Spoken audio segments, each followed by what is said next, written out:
Acest ulei de pe raftul din supermarket nu are nici urmă de măsline. Conform analizei Antena 1 Observator, care ne-a solicitat sprijinul, noi am făcut și noi la alte tipuri de ulei de măsline, așteptăm rezultatele. Nu că urmă, absolut nimic, e o combinație între floarea soarelui, ulei de rapiță și aici apoi scrie mare ulei din turte de măsline. Turte, o fi turte de... Ce turte? Și o turtii?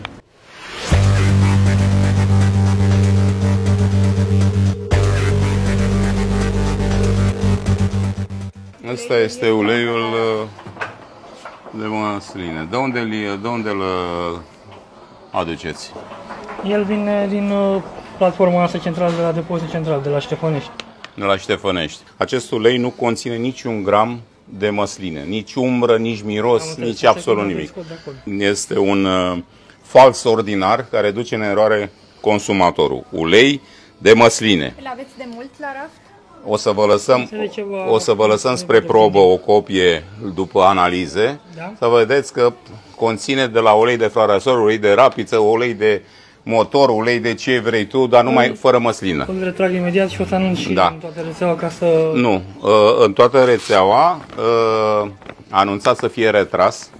Noi vom verifica lucrurile astea. Astăzi este un control tematic doar pe acest tip de ulei în toate penirurile din țară. Rețelele de magazine care vând așa ceva nu sunt absolvite de nicio responsabilitate. Au și responsabilitatea lor, pentru că dacă îi aducem, eu știu, o mumie îmbrăcată frumos și o punem la raft și spunem că e carne proaspătă, el o acceptă să o pună la raft.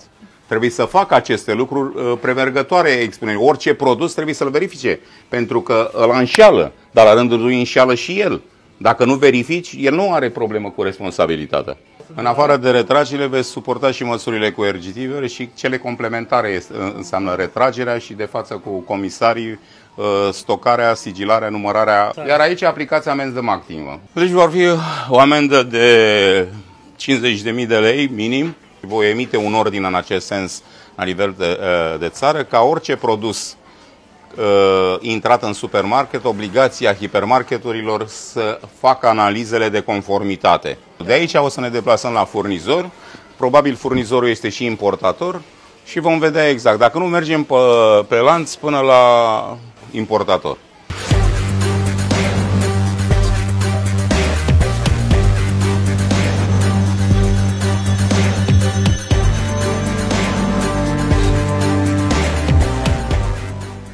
Importăm din Grecia. Distribuitori. Unde aveți stocurile? Haideți. Domnul comisar, procedați la sigilare și supunere spre casare. Deci, stimate domn, dumneavoastră sunteți distribuitor. Înseamnă că l-ați importat, nu? Da. Ok. De unde l-ați importat? Din Grecia. Grecia. Și știți ce ați importat?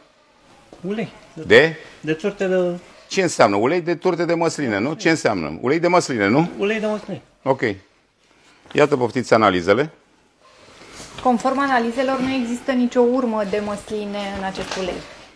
Aveți obligativitatea, ca și importator, să faceți analiza produsului. Asta este înșelăciunea asupra consumatorului. Unde mai livrați în afară de rețeaua Penny? Kaufland. Domnul comisar, dispoziție din partea mea. Toate Kauflandurile astăzi încep retragerea lotului de pe piață. Retragerea, atenție, nu darea înapoi către distribuitor. Casarea lui. Pentru că n-am nevoie să reschimbe etichete, să vândă un cocktail de ulei care nu știm ce conține. Știm ce conține. Ulei de rapiță, dar nici de cum ulei de măsline. Singura măsline care se află e cea din poză. Altceva nimic. Păcat că n-am putut să o băgăm la analiză, că poate vă ieșeau bune.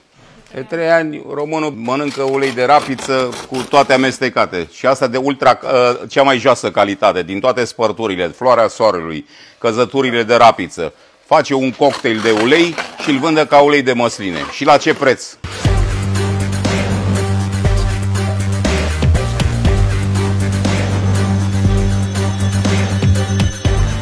De 3 ani spuneți că importați acest ulei. Păi milioane de sticle de ulei, milioane de lei profit, milioane de români înșelați. Lucrurile astea nu se mai întâmple pentru că măsurile sunt radicale și instante.